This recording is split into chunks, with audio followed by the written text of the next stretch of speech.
ಧರ್ಮಸ್ಥಳದಲ್ಲಿ ongoing criminal ಇನ್ವೆಸ್ಟಿಗೇಷನಲ್ಲಿ ಅನ್ನೆಸೆಸರಿಯಾಗಿ without any base politically motivated ಆಗಿ ನನ್ನ ಹೆಸರನ್ನು ತಂದಿರೋದು ಭಾಳ ನನ್ನ ಪ್ರಕಾರ it is a very big problem. ಈ ಥರ ಬೇಸ್ಲೆಸ್ ಅಲಿಗೇಷನ್ ಮಾಡ್ತಾ ಇರೋದು ಇದು ಅನ್ಅಕ್ಸೆಪ್ಟಬಲ್ ಇದೆ ಮತ್ತು ಪೊಲಿಟಿಕಲಿ ಮೋಟಿವೇಟೆಡ್ ಕೂಡ ಇದೆ. ಸೊ ಇದು ನನಗೆ ಕೇಳಿ ಬಂದಾಗ ನಾನು ಇದು ಭಾಳ ಚೈಲ್ಡಿಶ್ ಅಲಿಗೇಷನ್ ಅಂತ ಅಂದ್ಕೊಂಡೆ. ಯಾಕೆಂದರೆ ಯಾವುದೇ ಒಂದು ಸಂಬಂಧ ಇಲ್ಲದೆ, ಯಾವುದೇ ಒಂದು ರೀಸನಿಂಗ್ ಇಲ್ಲದೆ ಈ ಏನೋ ಒಂದು ವಾಟ್ಸ್ಆ್ಯಪ್ ಫಾರ್ವರ್ಡ್ ನೋಡಿಕೊಂಡು ಒಬ್ಬ MLA ಬಂದು ನನ್ನ ಹೆಸರು ತಗೊಂಡು ಆರೋಪ ಮಾಡಿರೋದು ಇಟ್ಸ್ ವೆರಿ ಸ್ಯಾಡ್ ಥಿಂಗ್. ಅದಾದ ಮೇಲೆ ನಾನು ಇದು ಡೈಡೌನ್ ಆಗ್ತದೆ, ಸುಮ್ಮನೆ ಇದಕ್ಕೆಲ್ಲ ಯಾಕೆ ರೆಸ್ಪಾಂಡ್ ಮಾಡಬೇಕಂತ ಅಂದ್ಕೊಂಡ್ರೆ. ಆದರೆ ಈ ರೈಟ್ ವಿಂಗ್ ಪಾಲಿಟಿಕ್ಸನ್ನು ಎದುರಿಸಿ ನನ್ನ ಕೆಲಸವನ್ನು ನಾನು ರಾಜೀನಾಮೆ ಮಾಡಿ ಇವತ್ತು ಅವರನ್ನು ಇಡೀ ದೇಶದಲ್ಲಿ ನಾನು ಎದುರಿಸ್ತಾ ಇದ್ದೀನಿ.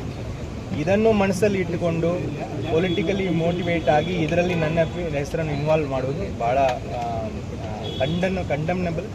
ಅದಕ್ಕೋಸ್ಕರ ಇವತ್ತು ನಾನು ಲೀಗಲ್ ಆಗಿ ಆ್ಯಕ್ಷನ್ ತಗೊಂಡಿದ್ದೆ.